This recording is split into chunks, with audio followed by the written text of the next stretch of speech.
America is at the height of its power. Innovation and invention will define a new era of prosperity and technological wonder. One invention will change the world, along with the biggest communications revolution ever seen. And while old threats fade, new challenges will test America as never before. We are pioneers and trailblazers. We fight for freedom. We transform our dreams into the truth. Our struggles will become a nation.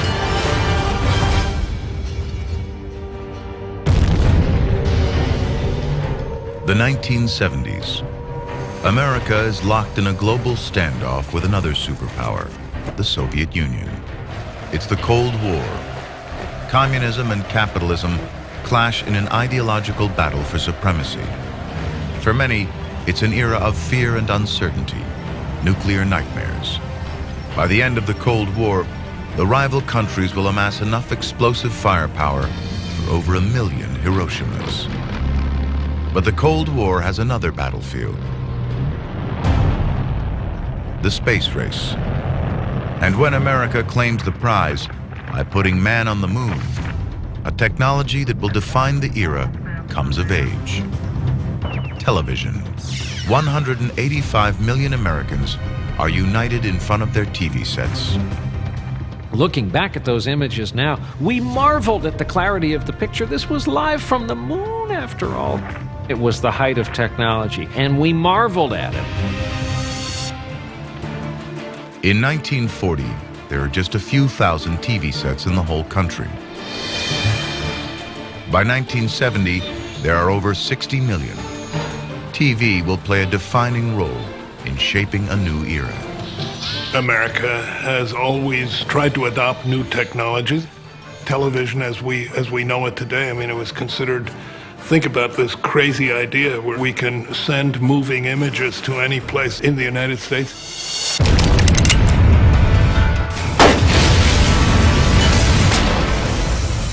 But America's been built on technological innovation and invention.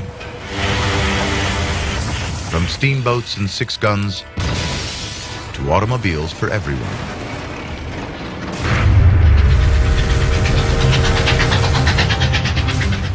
It's conquered a continent with technology.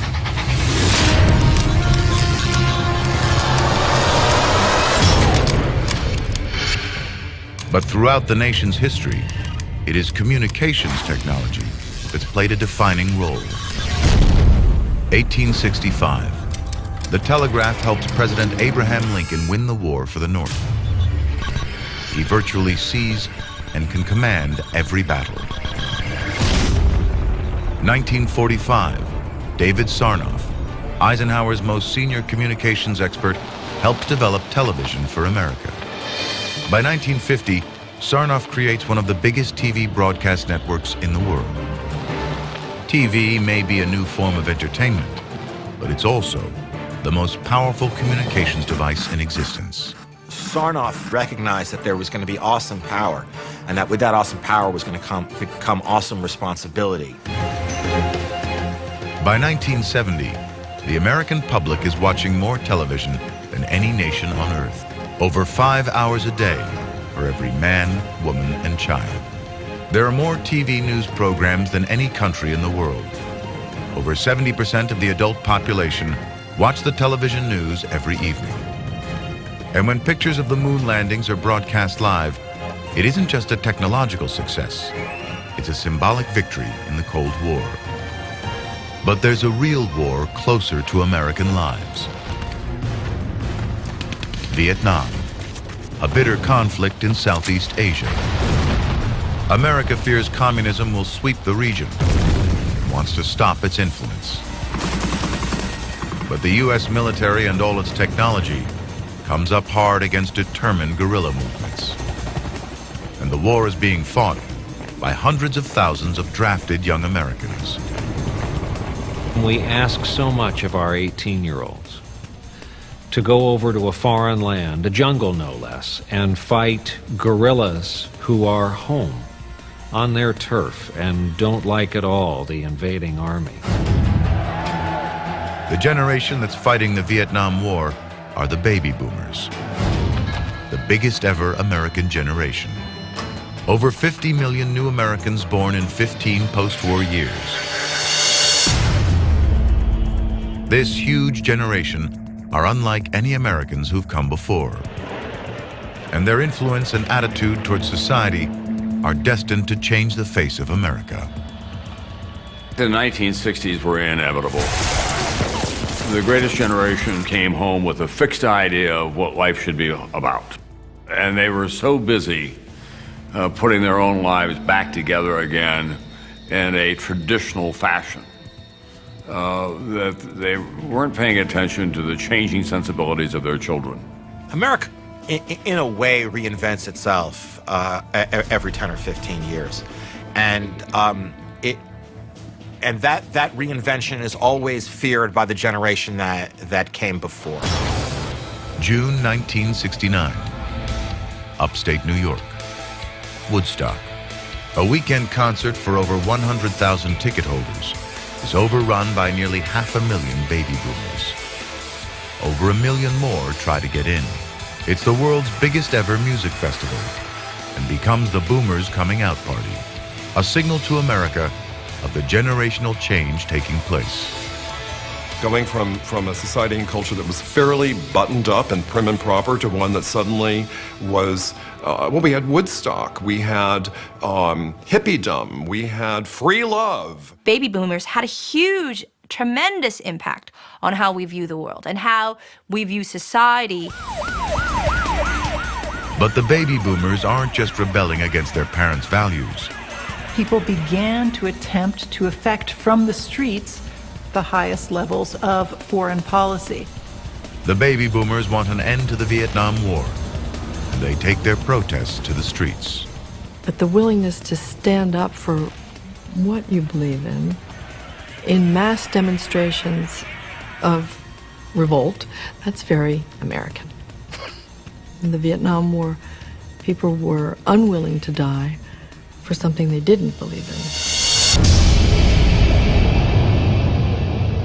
Protest is deep in the American character. The Pilgrims against the old world and religious persecution. The colonies against the British and their taxes. Frederick Douglass and Harriet Tubman against slavery. 1970. There have been thousands of anti-Vietnam War protests. Kent State, University, Ohio. The National Guard are ordered in to control 500 protesting students. Television is here watching.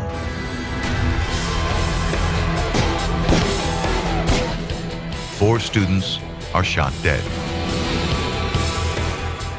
I think that drove it home for a lot of Americans to see on their television and to have this mass of people who felt so passionately about it. The images. You know, America is a very visual country. And because Vietnam is the first televised war, battles and casualty lists are daily news events. Television brings the reality of the war into the nation's living rooms. Just as 100 years ago, Civil War photography revealed the true horror of war, now, TV news images begin to turn the nation. We had already lost over 50,000 soldiers, many more wounded than that. I think most Americans realized Vietnam was a hopeless cause.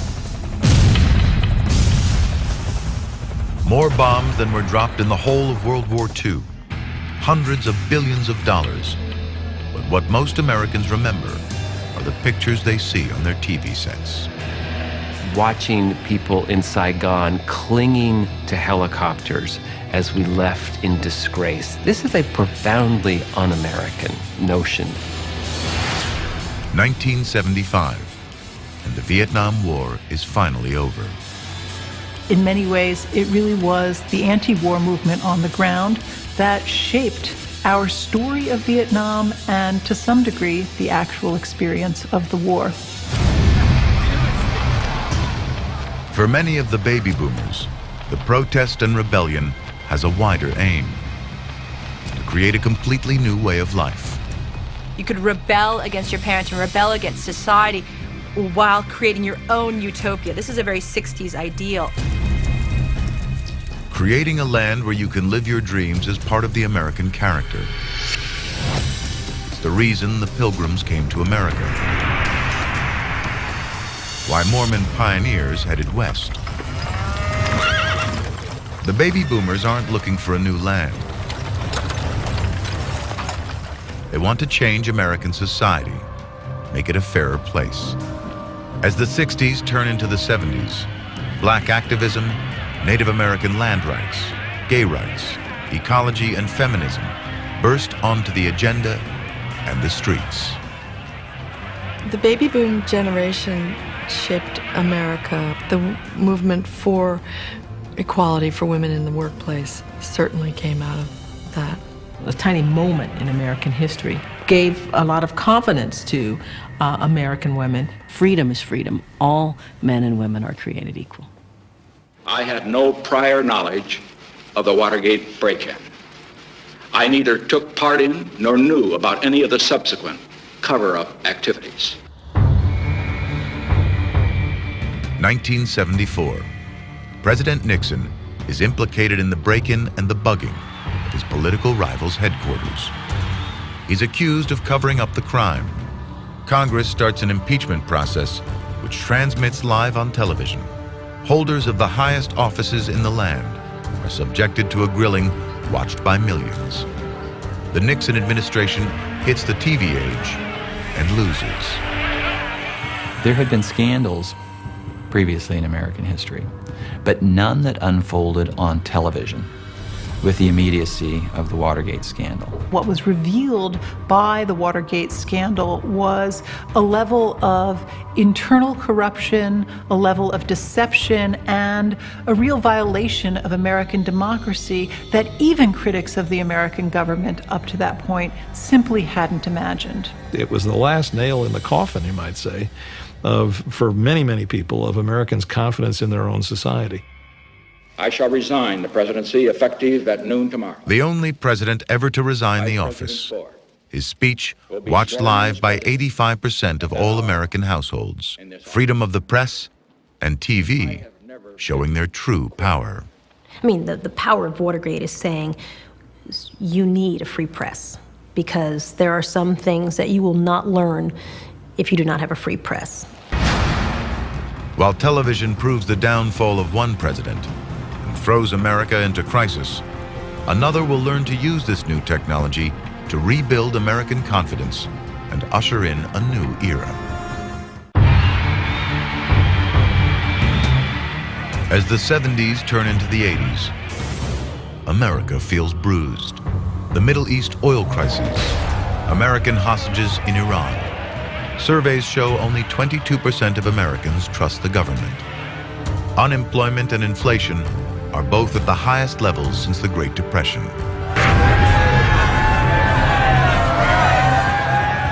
America has endured economic downtimes before. In the 1930s, Roosevelt tries to bring America out of its Great Depression with government spending and new initiatives. But he also harnesses the power of a new medium, radio, to speak directly to the nation. Franklin Roosevelt had this truly mysterious capacity to speak through the radio in a way that compelled not just the attention but the affection of millions upon millions of his countrymen. Now, half a century later, a new president uses television in his attempt to restore the nation's confidence. How can we not believe in the greatness of America? How can we not do what is right and needed to preserve this last best hope of man on earth? His nickname was the Great Communicator. He was able to articulate in a way that many people would accept as being innately American. Americans wanted to believe that their country was good and strong, and Reagan spoke to them in a voice that said, yes, we are. My fellow citizens, I'd like to speak to you tonight about our future, about a great historic effort to give the words freedom, fairness, and hope new meaning and power for every man and woman in America. Specifically, I want to talk about taxes. The 1980s appeared to be a new era of American financial prosperity. Low interest rates and the easy credit that flows lead a business boom. Over the course of the decade, trading on Wall Street markets breaks records. The Dow Jones Index rises more than 200%. By the 1980s, 100,000 Americans become millionaires every year.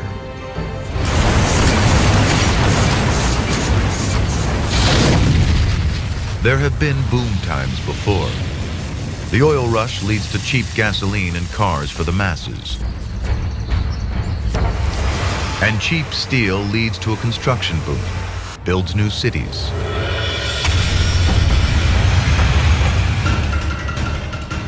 Now in 1980s America, cheap credit creates a boom in consumerism. The credit card is the symbol of the decade.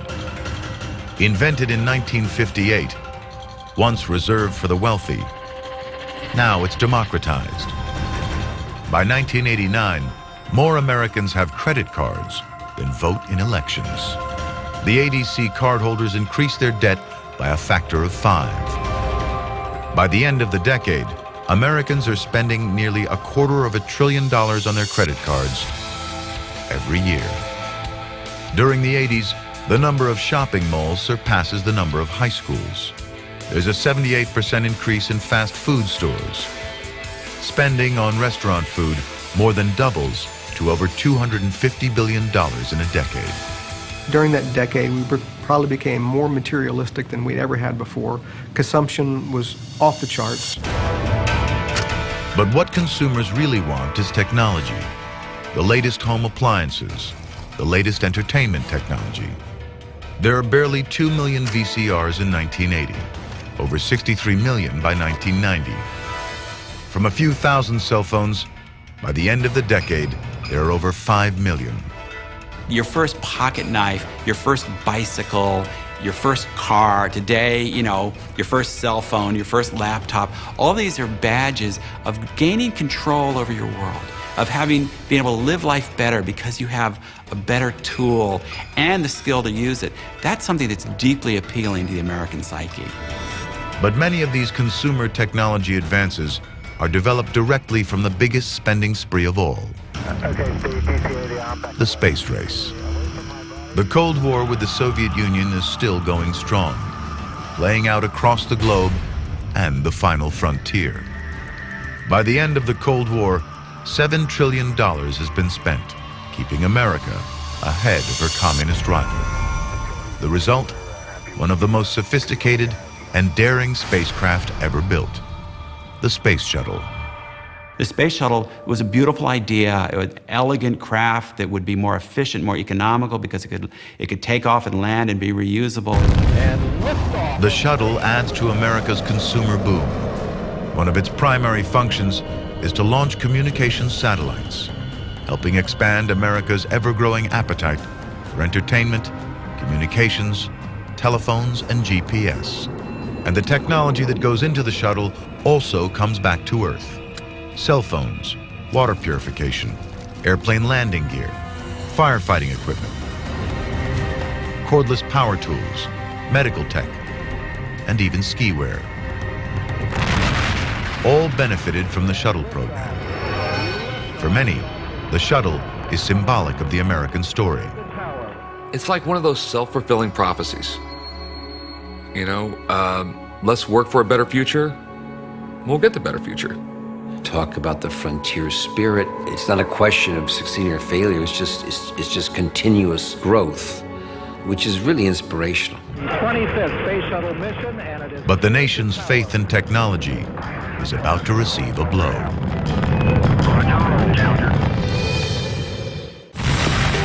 The shuttle is a new era for America. Space-age technology is powering the country forward. The nation's been built on innovation. New technologies create progress, wealth, expansion. As axes improve, forests can be cleared at a greater rate.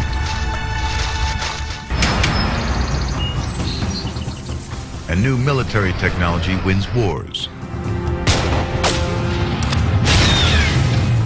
makes nations.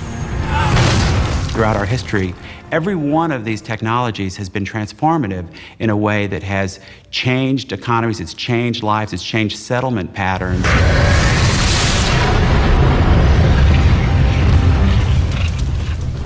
It takes entrepreneurs like Andrew Carnegie. He takes new steel production techniques and supersizes them to produce vast quantities of the raw materials that build the great American cities.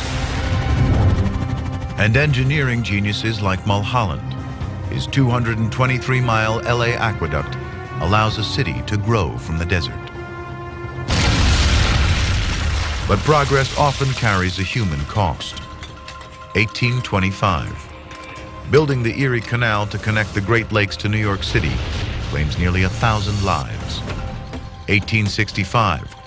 The Transcontinental Railroad, almost 2,000 lives.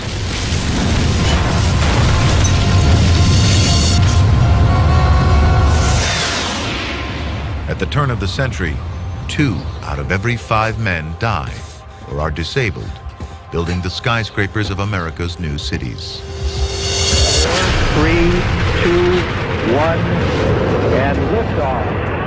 Now, the space shuttle is the pinnacle of a new era of American technology. 1986 is to be the fleet's busiest year. Roger, roll, Challenger. The crew of the Challenger shuttle is chosen to represent a cross-section of modern America. Different races, backgrounds, professions. And the idea always was, can we begin to open this up somehow to more people than just highly trained astronauts? The dream of spaceflight is extending to everyday Americans. The shuttle is seen as an easy, safe route to the final frontier. Go and throttle up. But on January 28, 1986, just 73 seconds after takeoff, Challenger explodes, live on national television. You could see that it took the audience a few seconds to realize what they were seeing because it was so hard to interpret. 7 lives lost. All of a sudden it was like, how could that have happened? I mean, NASA, the United States, we're like the best in the world at this. What happened? Challenger, go and throttle up. It was like a blow to the gut of the nation. And we do fail at times. But the greatest test comes from what happens after you realize and accept the fact that you fail. Do you go crawl into a corner and never do anything again? Or do you get back up, dust yourself off, and move forward? Just 3 years after Challenger, the Cold War is over, and so is the space race. While one generation has dreamed of their future in outer space, the next will create theirs on a new frontier, cyberspace. Individual entrepreneurial ideas run wild, and that really is the American spirit, and it's a way to figure out how to fully utilize something that's out there. In 1873, on his kitchen table, an Illinois farmer called Joseph Glidden invents something that changes the face of America: barbed wire.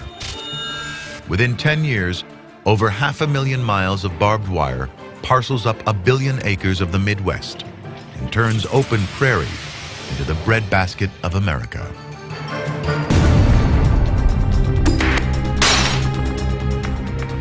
(1879). Thomas Edison invents the electric light bulb. It will generate a further 1,000 patents. But he also creates the first commercial power grid. Within 2 years, he sets up 5,000 power plants. In 5 more, he creates a further 127,000.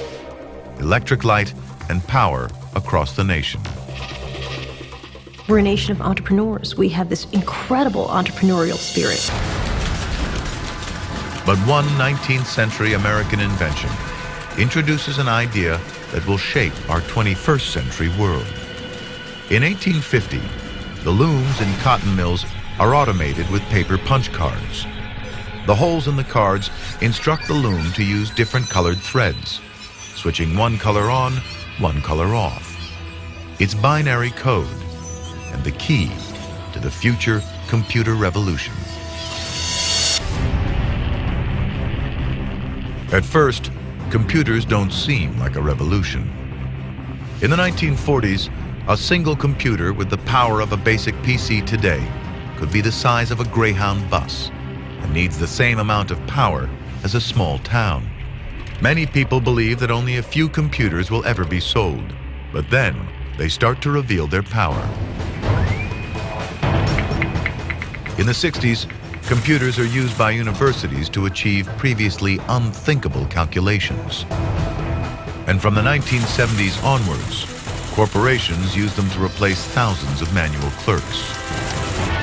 Cold War superspending helps fund computer development, helping companies like IBM to become massive corporations. But it's not corporations or the government that create the next computer revolution. 1976, a garage in Northern California. Two computer hobbyists, Steve Jobs and Steve Wozniak, create the world's first practical personal computer. The original kind of pioneers of the digital revolution, in a sense, they were building computers for themselves, for ordinary people like them. They weren't particularly wealthy, they weren't working for large organizations, they just were tinkerers. Soon, competitors bring out their own machines. But when IBM launched their PC, it ups the game. Computers are changing fast. Along came the mouse, and along came pictures on the screen. That kind of competition is really where innovation comes from. The Apple II of 1980 has more computing power than was used in the entire Apollo moon landing program. Personal computers become more powerful, more popular. There are just 300,000 PCs in 1980. By 1990, there are over 67 million. That year, Microsoft's sales alone topped $1 billion.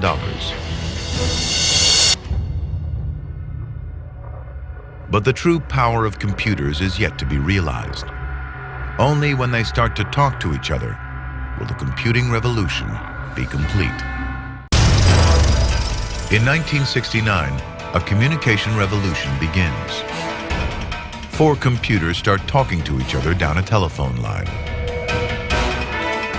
It's the birth of the internet. In a sense, it's in our kind of DNA as a country to try and jump on whatever new form of communications technology is there, because it was so essential for our kind of ancestors in building this large nation. By the mid-19th century, the continent's vast distances shrink as the horse and wagon give way to the railroad. Along with the railroad spreads the telegraph, the internet of its era. Messages that once took days or even months to reach their destination now travel down the wire at the tap of a button. One young railway clerk from the Midwest has a vision of how the telegraph and railroads could revolutionize the way we do business. By 1900, the Sears catalog transforms how Americans buy and sell. A century later, the internet takes this revolution one step further.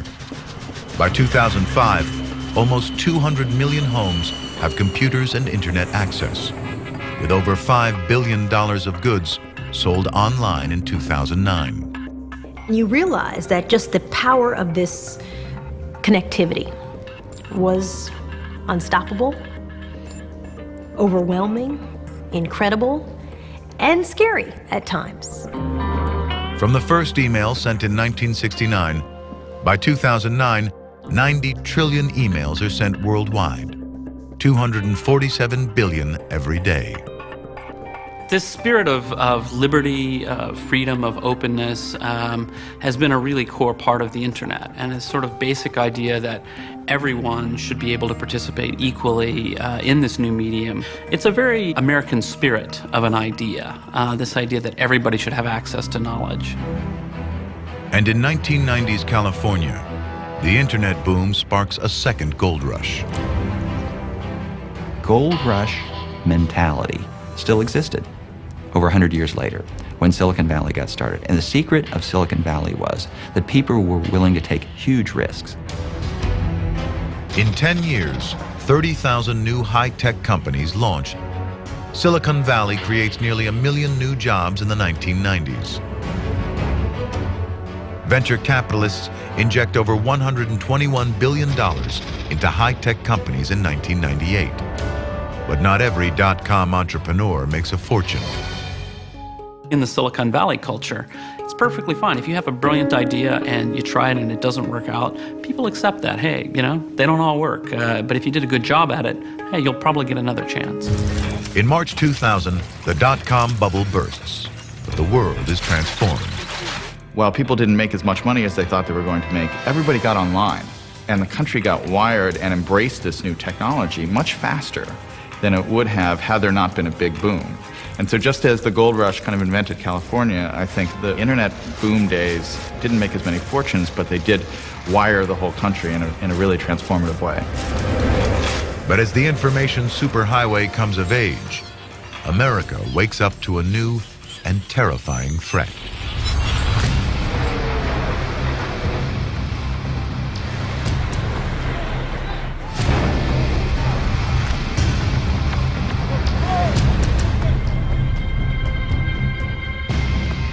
It came quite literally and metaphorically out of a clear blue sky.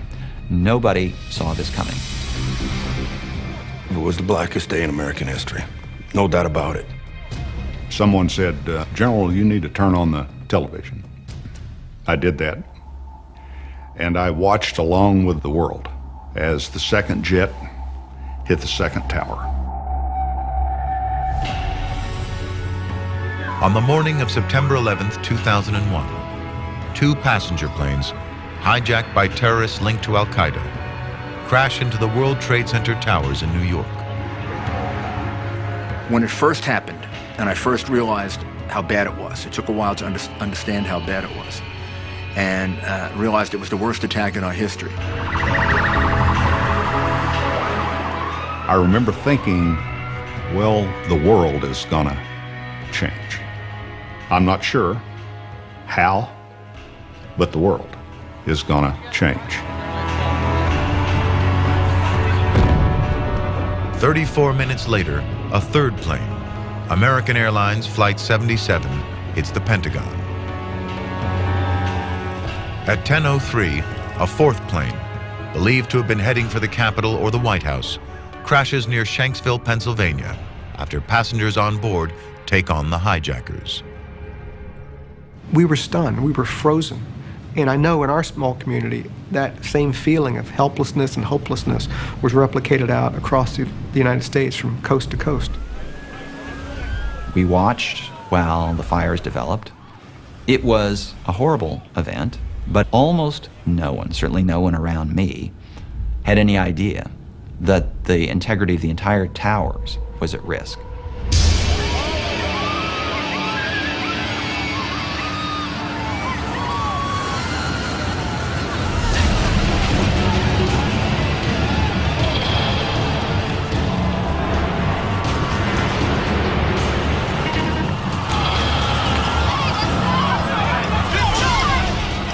At 10:28, the World Trade Center's North Tower also falls.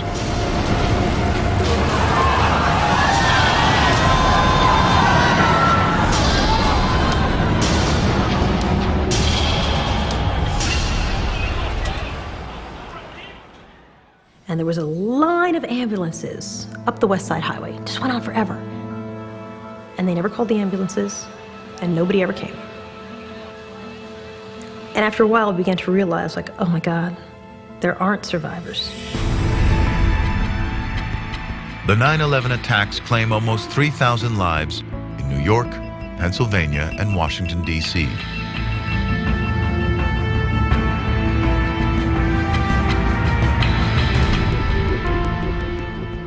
People would walk up 6th Avenue, completely shell-shocked, and they'd be covered in white dust because the towers had just fallen around them.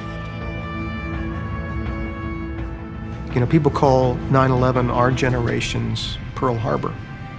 It was an attack by an enemy that no one really saw coming. It was devastating.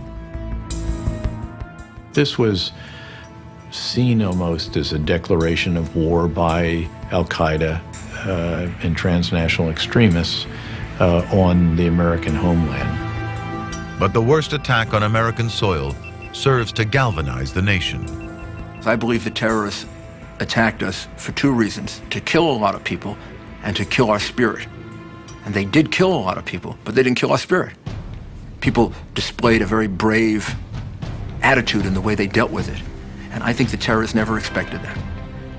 Belief in freedom and the courage that it can give you overcame the ability of the terrorists to try to destroy the spirit of the country. It was really weird being in the city after 9/11 because the city was so quiet. People would get on the subway, no one would speak. People were very polite to each other. You know, just everybody would move in, people would give up their seat, they wouldn't talk. It was just weird. It was almost like they realized how fragile everybody was.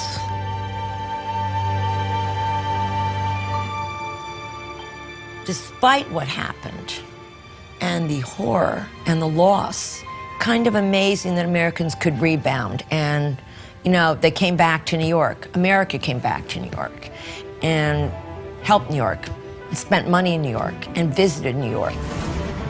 We were able to do something so quickly, so expeditiously, in terms of getting back to order after the travesty of the World Trade Center when it came tumbling down. To have done that so quickly is amazing. You have the worst attack in the history of the country in this small little tip of the island, and then 10 years later you go back and it's filled with people. More people have moved there than ever in the history of that neighborhood. Historically didn't have that many families living in it, and now the playgrounds right around the spot where the planes hit are filled with kids. And so there's kind of this sense of like, yeah, try it, fine. You can fly planes into our buildings, but you know what, we're gonna go back and we're gonna build a new life for ourselves there. America rebuilds and looks to the future. 400 years ago, adventurers crossed an ocean and began an experiment that would become the United States. They saved up every penny they had so they could take a treacherous ship ride to the United States and then come to a country where there was nothing here. They had to make everything themselves, build everything themselves. America was born out of adversity. It's like in our DNA. At the start of a new millennium, the American experiment is still underway. This is an unfinished country. We're not fully completed and settled down, that we're still opening new space, new territory in which to move, and we're still incorporating new peoples who continually transform the very DNA of our society. The last decade of the 20th century saw nearly 10 million new Americans welcomed into the country, more than in any other decade of the country's history. I think the unsung heroes began with the first people with the courage to get on those very small wooden ships in 1607 and have continued up to today. I always tell people, if you just walk down the cab rank at National Airport and list where people come from, you realize that the spirit of immigration and the spirit of a better future hasn't disappeared at all. In 2007, 1 in 8 Americans was born abroad. My mother's Cuban and my dad's Australian. My mother's black, my father's white. But America is this melting pot. You know, I'm a black Latino with freckles. You know? And that's kind of America. We're this melting pot, and we always have been. We've been the place that people are desperate to get to because they know once there, their story can be written. It can be anything. Each society in the past created tremendous innovations in civilization. All of a sudden, we have them all here It's not just one philosophy, it's many, many philosophies, which makes for a very creative country. In the past 20 years, 2/3 of new immigrants have come from Latin America and Asia. I think the theory that you can be anything that you want in America is not a theory, it's a truth. It's a basic truth that plays itself out in every immigrant story. That's really what America has always been about. Coming from someplace else, coming to a place where you can rise up with your own sweat and your own hard work and achieve something better than what you might have had elsewhere. So for me, the immigration experiment in America will never end, because really that's what defines us as a nation. I think Americans are a collection of incredible souls and beings who believe we're all in this together. This is a country where you can take chances. You're allowed to try anything to achieve success, and failure is always there. And in order to try things and have failure there, you have to be brave. There's a large can-do attitude in the United States. I think America's a land of opportunity, again, because there were no set rules. We sort of invented it as we went along. It's this belief that wherever you are at any moment in history, whatever your circumstances, that radical progress is possible. I believe the United States has, and hopefully will continue to have, some of the great thinkers in terms of entrepreneurship. We are a nation of open-mindedness. I think we love new things. I think we love to try new things. We've sacrificed our blood and treasure for just about every great thing in America, whether it's been on an overseas battlefield or something as seemingly mundane as the Hoover Dam. Over the centuries, there has been a lot of adversity, and we have usually triumphed. We're a country that is always prepared to fight back. It's just part of the American character. This country reacts very well under pressure. It goes through these pressurized times and then comes out stronger than before. So I suppose you could say the most defining characteristic is our dynamism. And equally important, we are an optimistic people. We are a people who believe the future is our friend. Everybody was created equal. It's in the Declaration of Independence. You know, all men are created equal.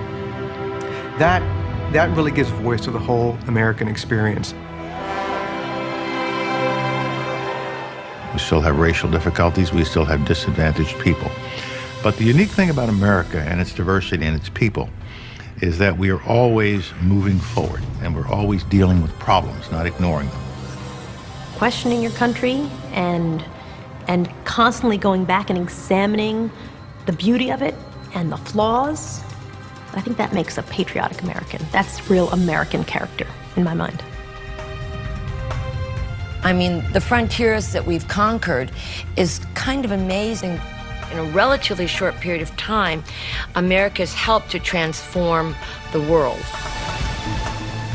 From a few fragile footholds, in just 400 years, America has grown into the most powerful nation on earth. Born from the enterprising spirit and piety of the first settlers, forged by revolutionary passion and high ideals, driven by a thirst for innovation and technological change, a nation drawn from across the world.